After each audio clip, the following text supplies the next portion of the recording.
Anandpur union পরিষদের chairman আমার নাম সুমন। দিক্ষুপুর গ্রামে একটা রাস্তার বরাদ্দ হয়েছে। সেই রাস্তাটা দীর্ঘদিন থেকে অবহেলা অনীহায় পড়েছিল। জনদুর্ভোগ লাঘবের জন্য আমি অনেক জায়গায় বহুতবার চেষ্টা করেছি, এবার সফলতা অর্জন করেছি। ওই এলাকার লোকজন অনেক দিন থেকে কষ্ট, জনদুর্ভোগের মধ্যে পড়েছে। আপনি যেহেতু রাস্তাটা করবেন, তাই আপনার সাথে দেখা করার আপনার বাসাটায় চলে আসলাম। আমার ওই দুঃখপুর গ্রামে যখন আপনি রাস্তাটা তৈরি করবেন, আপনাকে কেউ কোনো বাধা বিপত্তি দিবে না, বরং তারা শারীরিকভাবে আপনাকে আরো সহযোগিতা করবে। 1 টাকা আপনার কাছে কেউ ঘুষ চাঁদা চাইবে না, এটা শতভাগ নিশ্চিত।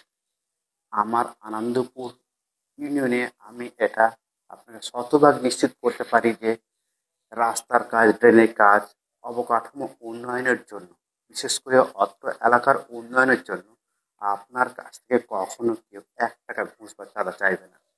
যত সম্ভব আপনি খেয়াল করে দেখবেন, তারা আপনাকে শারীরিকভাবেও সহযোগিতা করবে। ওইখানে রাস্তা বা ড্রেনের কাজে আপনাকে কেউ কোনো বাধা বিপত্তি দিবে না। যদি কখনো কোনো কারণে কেউ 1 টাকা চাঁদা বা ঘুষ চায় বা আপনাকে অসহযোগিতা করে, অথবা আপনার কাজে বাধা বিপত্তি দেয়, আপনি সরাসরি আমার নাম্বারে ফোন দিবেন। দিন-রাত 24 ঘন্টা খোলা। যে কোনো সময় আপনি আপনার অসুবিধার কথাটা আমাকে জানাতে পারবেন। তবে ভাই, আপনার কাছে বিনীত অনুরোধ করতে এসেছি এটাই, যে রাস্তাটা সরকারি নির্দেশনা অনুযায়ী, সরকার যেভাবে নির্দেশ দিয়েছে ঠিক সেইভাবে আপনি রাস্তাটা তৈরি করবেন, যাতে যুগ যুগ টিকে থাকে। শক্ত, পাকা, পোক্ত, মজবুত ভাবে তৈরি করবেন। আমরা থাকবো না, কিন্তু আমাদের তৈরি করা রাস্তাটা যুগ যুগ, বছরের পর বছর টিকে থাকবে। দেখেন না, ব্রিটিশদের তৈরি করা এখনো অনেক বিল্ডিং, অবকাঠামো স্থাপনা সগর্বে বুক ফুলিয়ে মাথা উঁচু করে দাঁড়িয়ে আছে। আরো দীর্ঘদিন দাঁড়িয়ে থাকার সম্ভাবনাও আছে। তাই আমিও চাই আমাদের ওই দুঃখপুর গ্রামে যে রাস্তা ড্রেনের কাজটা হবে, আপনি খুব ভালোভাবে কাজটা করবেন, যাতে কোনো ত্রুটি বিচ্যুতি না থাকে। তবে একটা কথা, আমার এলাকার লোকজন আপনার কাছে 1 টাকা চাঁদা চাইবে না, ঘুষ চাইবে না। সবাই যতটুকু সম্ভব সহযোগিতা করবে। তবে আপনি যদি উক্ত রাস্তা বা ড্রেনের কাজে অবহেলা, অনীহা বা ছল ছাতুরি করেন, আমি সহ অত্র এলাকার সাধারণ আমজনতা এটা কেউ মেনে নেবে না। একটা নিদর্শন তৈরি করুন আপনি, যে 1 টাকা রাস্তার ড্রেনের নয় ছয় করবেন না। এটা একটা নিদর্শন তৈরি করা অবশ্যই দরকার। এর জন্যই আমার দুঃখপুর গ্রামে যেই মানুষগুলো আছে, তারা দীর্ঘদিন থেকে রাস্তার ড্রেনের জন্য অনেক কষ্ট, দুর্ভোগ হয়েছে। এবার একটু সুযোগ এসেছে, তাদের জনদুর্ভোগ লাঘবের জন্য আমরা একটা রাস্তা তৈরি করি। তারা ধৈর্য সহকারে দীর্ঘদিন থেকে সে রাস্তার জন্যই অপেক্ষা করে আছে। আমরা তাদেরকে একটা সুন্দর, শক্ত, পাকা, পোক্ত, মজবুত রাস্তা, ড্রেন উপহার দিবই দিব। সুমন ভাই, এতক্ষণ আপনার কথা মনোযোগ সহকারে শুনলাম। আপনার কথার মধ্যে আমি কোনো কথা বলিনি। এর জন্য আনন্দপুর ইউনিয়নের সাধারণ আম জনতা তাদের ভোটের মাধ্যমে এমন একজন চেয়ারম্যান নির্বাচিত করতে পেরেছে, আমি দেখে অনেক আনন্দিত, খুবই আনন্দিত। আনন্দপুর ইউনিয়নকে আপনি এত বেশি ভালোবাসেন যে খালি শুধু এতক্ষণ আপনার কথা আমি মনোযোগ দিয়ে শুনলাম। আপনাকে অশেষ ধন্যবাদ যে নিজের এলাকার জন্য, নিজের ইউনিয়নের জন্য এত গভীর চিন্তা করেছেন, সৎ চিন্তা করেছেন। আল্লাহ তাআলা আপনার নেক হায়াত দান করুন, আপনার সুস্বাস্থ্য ও দীর্ঘায়ু কামনা করুন। চেয়ারম্যান সাহেব, শুনুন ভাই, আমি যখন কোনো জায়গায় রাস্তা, ড্রেন অথবা বিভিন্ন ধরনের যে কাজগুলো ঠিকাদারির মাধ্যমে করে থাকি, ওই কাজটা করার আগে আমি অত্র এলাকায় গিয়ে সাধারণ আমজনতার সাথে একটু কথা বলি। রাস্তার এস্টিমেটটা কিভাবে দেওয়া আছে সেই বিষয়টা নিয়ে আমি আলোচনা করি। কত দূর রাস্তা হবে, কত ফিট লম্বা চওড়া হবে, ড্রেন হবে, কি কি উপকরণগুলো ব্যবহার করা হবে সরকারের নির্দেশনা অনুযায়ী। সবশেষে আমিও তাদেরকে একটু সহযোগিতার কথা বলি, যে আপনারা আমাকে যতটুকু পারেন সহযোগিতা করবেন, কেউ কোনো বাধা বিপত্তি দিবেন না। সরকার যেভাবে নির্দেশ দিচ্ছে আমি ঠিক সেইভাবেই আপনাদের রাস্তা বা ড্রেনের কাজগুলো করে বেড়াবো।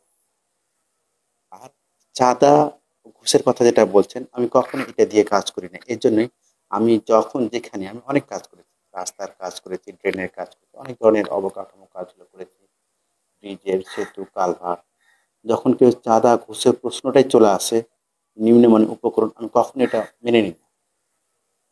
যখন আমি একান্তে বিপদে পড়ে গেছি, তখন আমি উপজেলা প্রশাসনের সাথে এসব বিষয় নিয়ে যখনই কথা বলি, প্রতিটা উপজেলা প্রশাসনিক কেন জানো আমার প্রতি নাকি এই কাজের প্রতি এত আন্তরিক।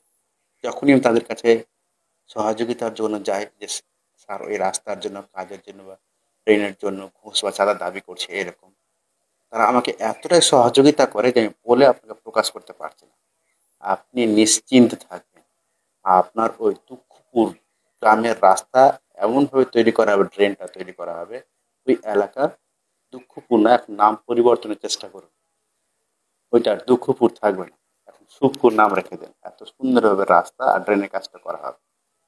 চাঁদা আর ঘুষের কথা যেটা বলছেন, কখনই না। আমি আছি, আপনি আছেন, সাধারণ জনতা আমাদের পাশে আছে, সবাই মিলে একসাথে আমরা এই আনন্দপুর ইউনিয়নের রাস্তাটা করবো, এমন করে ইতিহাস নিদর্শন করে রাখবো।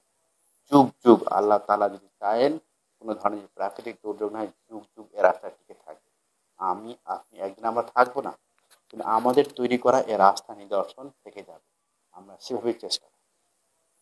আপনার দেশপ্রেম, এলাকা প্রেমের কথা শুনে আমি অনেক আনন্দিত। দেশের প্রতিটি জায়গায় যাতে আপনার মতো এমন চেয়ারম্যান নির্বাচিত হয়। আপনাকে অশেষ ধন্যবাদ। আপনাকে আমার এখানে আর আসতে হবে না। আমার ফোন নাম্বারটা নিয়ে যান। আমার সাথে দেখা হলো, কুশল বিনিময় হলো। আপনাকে অনেক বেশি ভালোবাসি। খুব বেশি ভালো লাগলো আপনার কথাবার্তা শুনে। আমি আপনার সাথে যোগাযোগ করব, দেখা করব কোনো ধরনের সমস্যা হলে। আমরা দুজন মিলে, সাধারণ আমজনতা সবাই মিলে একসাথে মিলেমিশে আমরা এলাকার উন্নয়নের জন্য অবশ্যই কাজ করব। এটা শতভাগ নিশ্চিত, সরকার যেভাবে নির্দেশ দিয়েছে সেভাবেই আপনার দুঃখপুর এলাকার ড্রেনের কাজ আর রাস্তার কাজ হবে। এতে বিন্দুমাত্র নয়-ছয় হওয়ার সম্ভাবনা নাই। আমরা শতভাগ নিশ্চিত দিয়েই এই কাজটা করার চেষ্টা করব। আপনি আমাকে সহযোগিতা করবেন, আপনার এলাকার লোকজন সহযোগিতা করবে। সবার সহযোগিতায় আমরা একটা ভালো উন্নত মানের রাস্তা আর ড্রেনের ব্যবস্থা করার চেষ্টা করব। কেমন স্যার? যে আপনার যে এলাকার নাম দুঃখপুর কেন? এই রাস্তার জন্য কি দুঃখপুর নাকি? তাহলে ওই রাস্তার ড্রেনটা যদি হয়ে যায়, দীর্ঘদিনে বহুল আকাঙ্ক্ষিত প্রত্যাশিত আপনাদের রাস্তার ড্রেন, তাহলে কি দুঃখ তো ঘোচানো হয়ে যাবে, দুঃখের পালা শেষ। তাহলে কি ওর নাম এখন দুঃখপুর থেকে সুখপুর হয়ে যাবে নাকি? দেখেন পরিবর্তন করা যায় কিনা। যাই হোক, ভালো লাগলো। ভালো থাকবেন। আবার আপনার সাথে দেখা হবে, কথা